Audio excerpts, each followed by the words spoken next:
Hello everyone, Peter Zeihan here coming to you from Colorado. I hope everyone had a great Thanksgiving and I hope it kicked off a fantastic holiday season for everyone. Holiday, Christmas, Hanukkah, Kwanzaa, whatever you call it, whatever makes you happy, just that's somebody else's culture war issue. Today we're going to talk about something significantly more significant, sure, and that is the end of China, which is moving out of the realm of the theoretical and the historic into the here and now. What's going on right now is there are protests involving thousands of people against the government that are at least nominally about COVID restrictions.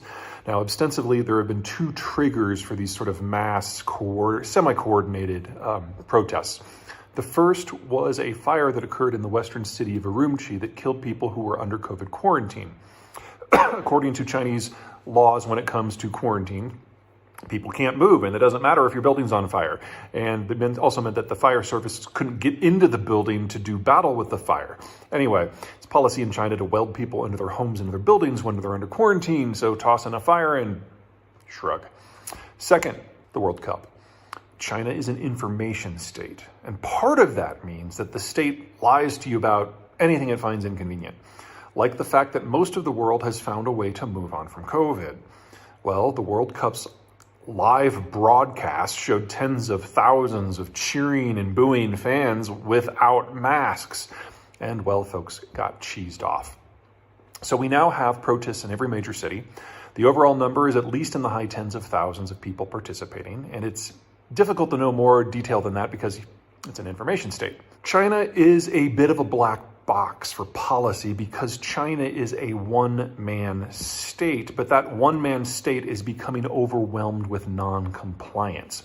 And the government just doesn't have the bandwidth to come up with policies that most people would consider normal, but I think the best word we can use here is creative. One person only has so much bandwidth. And so we're seeing institutional freezing and breakdown because this isn't the United States where a bunch of suburban housewives descend maskless on a food court and start yelling, "Let's go, Brandon," or a few yahoos glue themselves to a museum wall. We can obviously get through crap like that, but it isn't clear that China can. It has to do with a different structure. The United States has different levels of authority: local, state, national, legislative, judicial, executive, neighborhood, business, academic, and so on. Independently garnered, constitutionally garnered, community created, overlapping, sometimes clashing, often messy. But interests generate power, generates authority, generates durability, not in China. China is a one-man state because it is nearly the only way that China can exist. This isn't Sweden or Denmark or France or Argentina or Korea, where the bulk of economic and political power exists in one city, so it's easy to come to a degree of consensus. China's population is spread out on a huge swath of territory comprising everything from near Arctic to fully tropical, and regional disparities abound as you would expect. But this also isn't the United States, where our definition of inequality means that the average person in Maryland is about twice as wealthy as an average person in West Virginia. China's regional disparities are a 10-to-1 span. Nor is this a country like Germany or the US or Japan or India or Indonesia, where geography was kind enough to enable physical integration via either waterways or easily maintained road and rail networks. And so where you have integration, you have commonality. You've never had that in China. The North China Plain is its own region. The Yangtze Basin is an industrial powerhouse with few connections to the north. And the cities of the southern coast have always looked abroad for their welfare, their safety, and even their food. The only way to make China work is to force it to. And these many disconnects show up in Chinese institutions. The Chinese constitution is a joke. It isn't even referenced by Chinese courts. There's no rule of law. There is law by rule. And that rule is whatever Xi, the chairman, says. And he is a horrible delegator, even within the Chinese Communist Party. The COVID restrictions in play right now are part of that milieu. They all draw their authority and power not so much from the Communist Party or the Chinese state, but from Xi personally. That's how you get neighborhood HOAs enforcing COVID lockdowns so brutal that fire escapes are welded shut to ensure enforcement, ensuring that people die in easily preventable tragedies like what happened in Urumqi. Or city authorities thinking that they're doing the will of Xi and removing street signs with the word emergency in them because they assume that's what Xi wants in order to smother citizen awareness.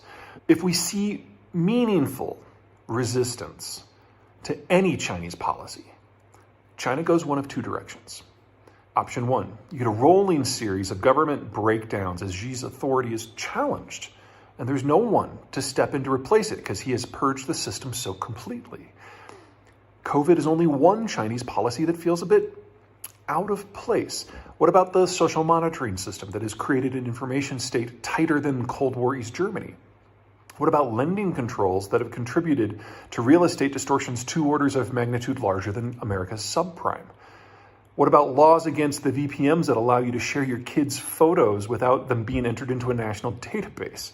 What about the deliberate cultural destruction policies for the Uyghurs and Tibetans? A crack in Xi's personal authority isn't simply a crack in the facade, but a fissure to the core which would unleash a torrent of dissent that would wash away everything. We're already seeing the protests spread to non-related issues. University students are getting in on it. Opinions are being aired on dictatorship versus democracy, economic growth, housing, how good or how bad a job Xi personally is doing. In a country where any sort of common coordinated public outcry is viewed as treason, we are already hip deep. Or there's always option B. Xi puts a stop to it. Xi is a child of the Cultural Revolution, a 10-year-long internal repression so intense it killed at least 40 million people and gutted what then passed for the Chinese economy. Neither of these are great options, but both of them are emblematic of the long run of Chinese history.